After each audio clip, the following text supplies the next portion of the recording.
Hello friends, today I am going to talk about the poem Keeping Quiet composed by Pablo Neruda. Let's talk about the poet. Pablo Neruda 1904-1973 is the pen name of Neftali Ricardo Reyes Basolto, who was born in the town of Parral in Chile. Pablo Neruda pen name है Neftali Ricardo Reyes Basolto, जिनका जन्म हुआ था पैरेल के town में chilli में. Pablo Neruda took active interest in the politics of the country. Pablo Neruda ने interest लिया देश की पॉलिटिक्स में. Sometimes he was forced to live out of Chile due to his political views and activities. कभी कभी उन्हें force किया जाता कि वो चिली से बाहर रहें उनके पॉलिटिकल व्यूज और एक्टिविटीज के कारण. In spite of his political activities के बावजूद he continued writing poetry. उन्होंने राइटिंग पोएट्री यानी पोएट्री लिखना कंटिन्यू रखा. His poems reflect his political views and activities. उनकी पोएम्स क्या है दर्शाती हैं उनके राजनीतिक विचारों को और एक्टिविटीज को. He won Nobel Prize for Literature in the year 1971. उन्होंने नोबेल प्राइज जीता लिटरेचर के लिए 1971 में. Now we will discuss theme, title, summary of this poem. In this poem, Keeping Quiet, the poet talks about the necessity of quiet introspection and creating a feeling of mutual understanding among human beings. Keeping quiet poem में poet क्या है बातें कर रहे हैं आवश्यकता के बारे में. कीपिंग क्वाइट इंट्रोस्पेक्शन यानी हमें इंट्रोस्पेक्शन करें, जांच पड़ताल करें. एंड क्रिएटिंग अ फीलिंग, एक फीलिंग को क्रिएट करें ऑफ म्यूचुअल अंडरस्टैंडिंग की, समझदारी की. अमंग ह्यूमन बींग से बीच में अच्छी समझ हो, इस भावना को क्रिएट करें और अपने अंदर झांक कर देखें. इसकी आवश्यकता के बारे में पोइट यहाँ पर बात कर रहे हैं. He wants us to seize every activity for a moment in order to experience perfect quietude. वो चाहते हैं कि प्रत्येक एक्टिविटीज को सीज करना, स्टॉप करना कुछ क्षण के लिए, ताकि हम एक्सपीरियंस कर सके पूर्ण रूप से शांति का. In that perfect silence, we will be able to communicate with one another. इस परफेक्ट साइलेंस में यानी शांति में हम क्या एक दूसरे से कम्युनिकेट कर सकेंगे. We will realize the necessity of understanding one another. हम महसूस कर पाएंगे आवश्यकता को एक दूसरे के समझने के लिए. The poet emphasizes the need to reflect what we have made of this world. Poet क्या है यहाँ पर जोर डालते हैं दर्शाने के लिए कि हमने इस संसार को क्या बना दिया है. The world in which we live leaves us with no rest or respite. जिस संसार में हम रह रहे हैं इसमें कोई आराम नहीं रहा है. Machines go on moving and wars are being fought recklessly. Machine moving करती जाती हैं यानी मशीनें चलती रहती हैं. वार यानी युद्ध लड़े जाते हैं लापरवाही से. The whole environment is being vitiated. पूरा जितना भी वातावरण है वो स्पॉइल हो रहा है. In order to better the world we live in, इस संसार में हम रह रहे हैं इसको बेटर बनाने के लिए we need to break, हमें ब्रेक की जरूरत है. A break with our feverish present, अपने जो रेस्टलेस प्रेजेंट को ब्रेक देना जरूरी है. To start a new, beginning को स्टार्ट करने के लिए, कुछ नयापन करने के लिए, कुछ न्यू सोच क्रिएट करने के लिए. This is because the title of the poem Keeping Quiet is quite apt. जो पोम है Keeping Quiet इसका टाइटल बिल्कुल सही है. Stanza for comprehension. Now we will count to 12 and we will all keep still. For once on the face of the earth, let's not speak in any language. Let's stop for 1 second. अब हम count करेंगे 12 तक। यहाँ poet यहाँ पर कह रहे हैं कि हम 12 तक काउंट करेंगे। वो 12 तक क्यों कह रहे हैं कि हम 12 तक काउंट करेंगे? क्योंकि जो वॉच होती है उसमें क्या है, 12 नंबर होते हैं, इसलिए यहाँ पर पोइट कह रहे हैं कि हम 12 तक काउंट करेंगे। And we will all keep still, और हम सब शांत हो जाएंगे, बिल्कुल सब स्थिर हो जाएंगे। स्टिल मतलब स्थिर। और once on the face of earth, इस पृथ्वी के सरफेस पर हम एक बार क्या बिल्कुल शांत हो जाएंगे। Let's not speak in any language, हम किसी भाषा में बात ना करें। लेट्स स्टॉप फॉर 1 सेकेंड, हम 1 सेकेंड के लिए बिल्कुल शांत हो जाएं, बिल्कुल रुक जाएं।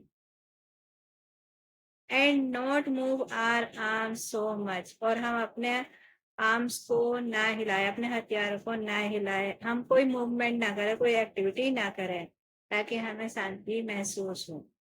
Why does the poet ask us to count up to 12? 12 तक काउंट करने के लिए पोइट क्यों को कहते हैं? There are 12 signs to measure hours on the clock. Clock में 12 घंटे का साइन होते हैं। So the poet asks us to count up to 12. इसलिए पोइट हमसे कहते हैं कि हम 12 तक काउंट करें। What does he want us to do? वो हमसे क्या करने के लिए कहते हैं? He wants us to be quiet and still. वो चाहते हैं कि हम शांत रहें। He wants us to cease all activities for a second and keep our arms still. वो चाहते हैं कि हम सारी एक्टिविटीज को सीज कर दें, स्टॉप कर दें कुछ क्षण के लिए, 1 सेकेंड के लिए, और अपने हथियारों को क्या है शांत कर दें। मतलब हम अपने हाथों को 1 मिनट के लिए, 1 सेकेंड के लिए रोक दें। हम कोई मूवमेंट ना करें, कोई काम ना करें, सारे हम जितने भी काम है वो 1 सेकेंड के लिए हम रोक दें। What seems to have upset the poet? कौन सी चीज पोइट को अपसेट कर रही है? Too much rush and activity seem to have upset the poet. बहुत ज्यादा रस मतलब भीड़ भड़ाका, बहुत ज्यादा एकदम भागा दौड़ी एक्टिविटी, वो ऐसा लग रहा है कि वो पोइट को अपसेट करती है। Let's not speak in any language, कोई लैंग्वेज स्पीक ना करें, कोई भाषा ना बोले। एक्सप्लेन करो। The root cause of misunderstanding and mistrust among human being के बीच में जो मिसट्रस्ट है एंड मिसअंडरस्टैंडिंग का जो रूट कॉज है, कारण है, जड़ है, is speaking in different language में बात करना है। तो the poet ask us not to speak in any language, इसलिए पोइट हमसे कहते हैं कि हम कोई लैंग्वेज ना बोले। Now we will discuss second stanza of this poem. It would be an exotic moment without rush, without engine. ये एक्सोटिक मोमेंट होगा, हम सब शांत हो जाएंगे बिना भीड़ भड़ा के, बिना कोई मशीन यूज किए, मतलब कोई मशीन नहीं चलेगी, कोई भीड़ भड़ाका नहीं होगा, कोई मतलब रस नहीं होगा, कोई इधर से उधर नहीं भागेगा। तो ये एक एक्सोटिक मोमेंट होगा। और एक्सोटिक मोमेंट मतलब एक रेयर, एक अद्भुत क्षण होगा। We would all be together, हम सब साथ साथ होंगे। इन अ सडन स्ट्रेंजनेस, और ये एक विचित्र बात होगी। Fisherman in the cold sea would not harm whales, जो फिशरमैन है वो भी जो समुद्र में मछलियां को हार्म करते हैं, वो भी हार्म नहीं कर पाएंगे मछलियों को। And the man gathering salt, जो मैन क्या है साल्ट को इकट्ठा करते रहते हैं, नमक इकट्ठा करते रहते हैं, would look at his hurt hands, वो भी अपने हाथों को देखेंगे कि उनके हाथों में कितनी चोट लग चुकी है।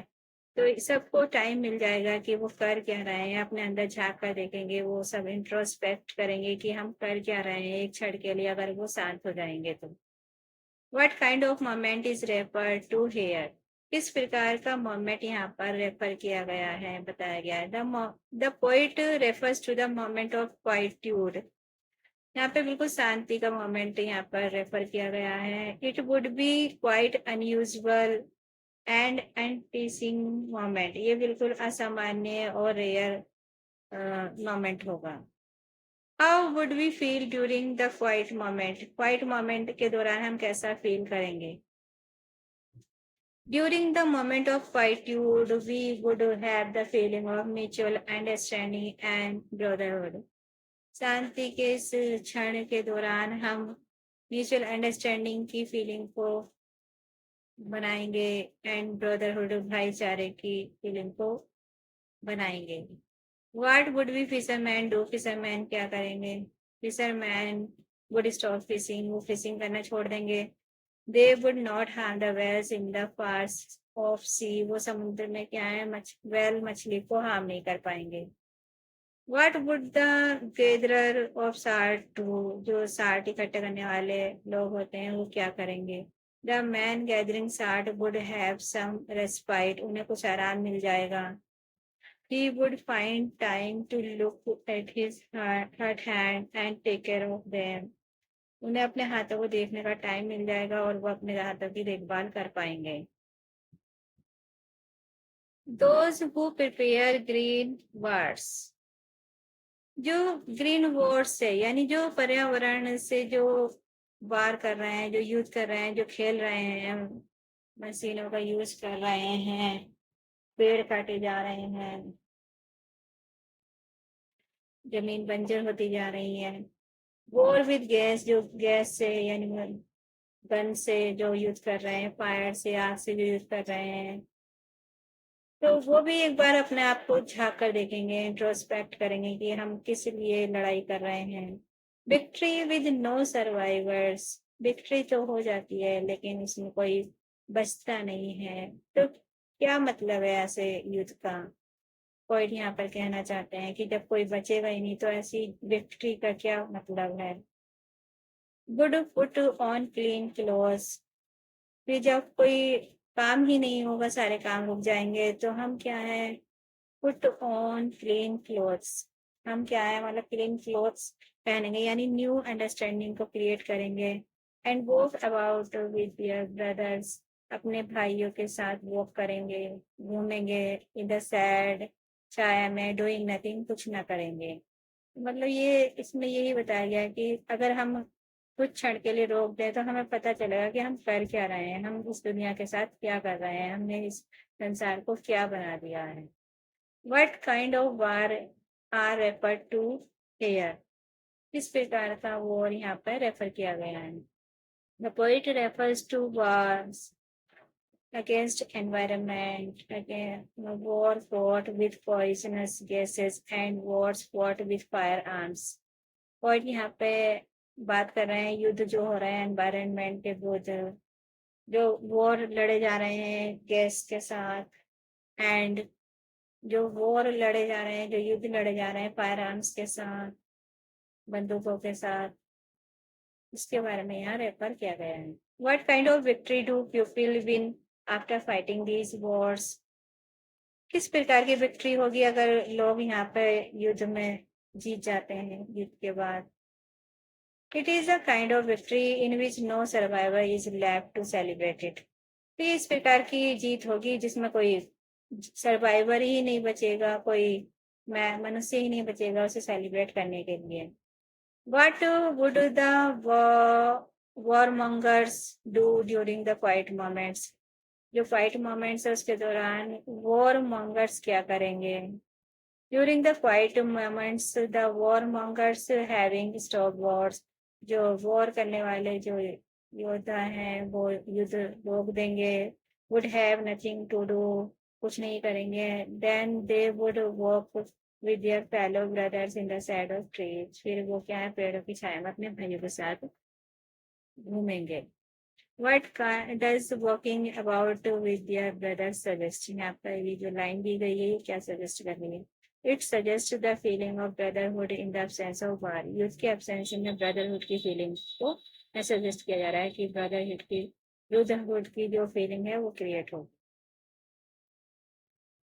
What I want should not be confused। मैं नहीं चाहता हूँ कि जो मैं कह रहा हूँ कि जो टोटल इनएक्टिविटी है या मतलब कोई काम ना करे तो इससे कंफ्यूज ना हो, क्योंकि मैं नहीं चाहता कि टोटल इनएक्टिविटी हो, डेथ हो।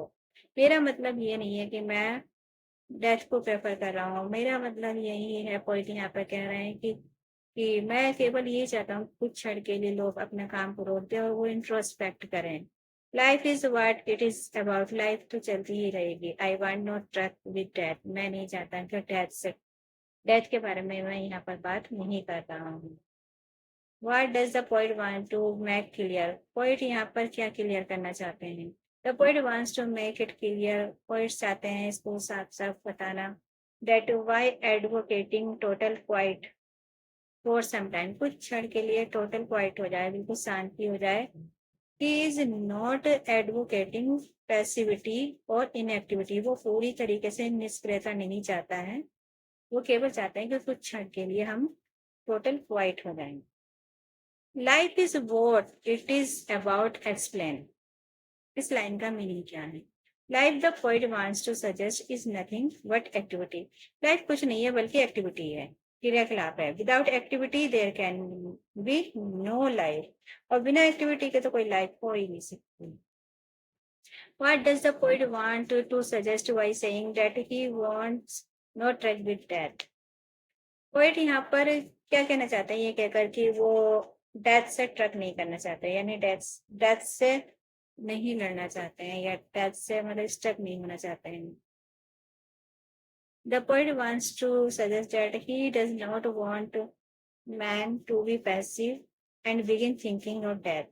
वो नहीं चाहते कि मैन पैसिव हो जाए और डेथ के बारे में सोचना स्टार्ट कर दे. What is the attitude of the poet? Poet का एटीट्यूड क्या है? The attitude of the poet is positive. जो पोइट का जो एटीट्यूड है वो पॉजिटिव है. He does not advocate passivity. वो पैसिविटी नहीं चाहते हैं, निष्क्रियता नहीं चाहते हैं. He only wants us to stop our activities for a while to introspect and start life anew. वो केवल ये चाहते हैं कि हम कुछ क्षण के लिए क्या है एक्टिविटी को रोक दें, इंट्रोस्पेक्ट करें, अपने अंदर झांक कर देखें और एक नई लाइफ को स्टार्ट करें. If we were not so single minded, अगर हम सिंगल माइंडेड नहीं होते हैं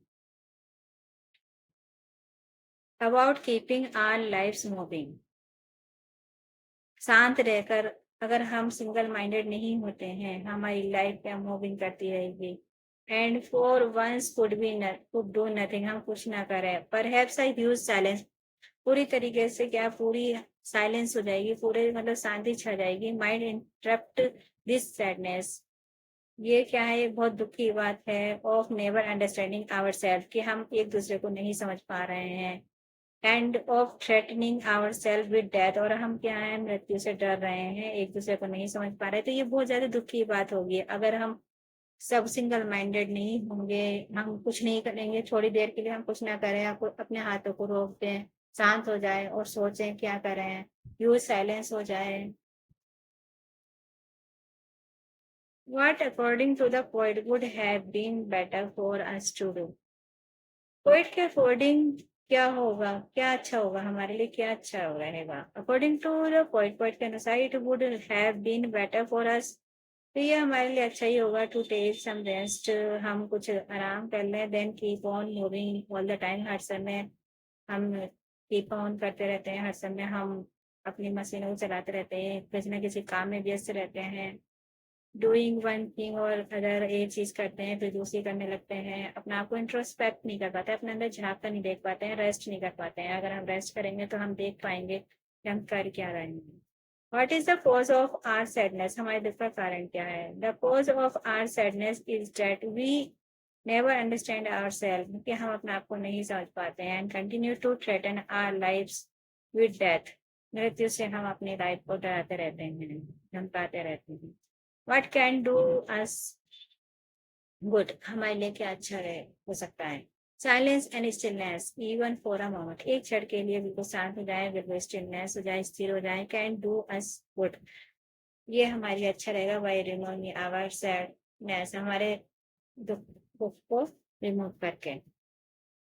what can make us cheerful again, हमें कौन दोबारा से खुश कर सकता है. Even a momentary rest from ceaseless and feverish activities, जो हमारी जो रेस्टलेस एक्टिविटीज है, सीजलेस है, उसे हम कुछ क्षण के लिए आराम दें. कैन मेक अस चीयरफुल, वो हमें खुश कर सकती है. Perhaps the earth can teach us, शायद हमें पृथ्वी ही सिखा सकती है. As when everything seems dead, पृथ्वी पे क्या होता है कभी कभी हर चीज क्या है डेड हो जाती है ऑटम सीजन में, and later proves to be alive, और फिर बाद में क्या है, अलाइव हो जाती है। जब स्प्रिंग सीजन आता है तो सब चीज हरी भरी हो जाती है, ग्रीनरी छा जाती है। Now I will count up to 12, अब हम 12 तक गिनेंगे, and you keep quiet and I will go, तुम सब शांत हो जाओगे और मैं अब चला जाऊंगा यहाँ से, ये बात कहकर। हु कैन टीच अस, हमें कौन सिखा सकती है, the earth can teach us the basic art of living, रहन सहन की जो बेसिक कला है वो हमें सिखा सकती है। What can the earth teach us, earth हमें क्या सिखा सकती है, the earth can teach us that the things that seem to be dead prove to be alive later, पृथ्वी हमें सिखा सकती है जो चीजें क्या है डेड सीम होती हैं, डेड प्रतीत होती है, वो बाद में अलाइव हो जाती हैं। What does the poet repeat? Poet यहाँ पर क्या रिपीट करता है? The poet repeats that he will count up to 12 and we should keep quiet and be still. poet यहाँ पर रिपीट करते हैं कि हम 12 तक गिनेंगे और बिल्कुल शांत हो जाएंगे, स्थिर हो जाएंगे। What does the poet mean to say I will go? उसका कहने का मतलब क्या है poet का? He means to say, वो कहना चाहते हैं that after making us free from hectic activities for a while, मतलब ये कुछ क्षण के लिए हेक्टिक जो एक्टिविटीज होती है, जो बहुत ज्यादा एक्टिविटीज होती है, उसे फ्री बनाने के बाद ही will no longer travel us, वो हमें ज्यादा परेशान नहीं करेगा, एंड विल लीव, वो चले जाएंगे।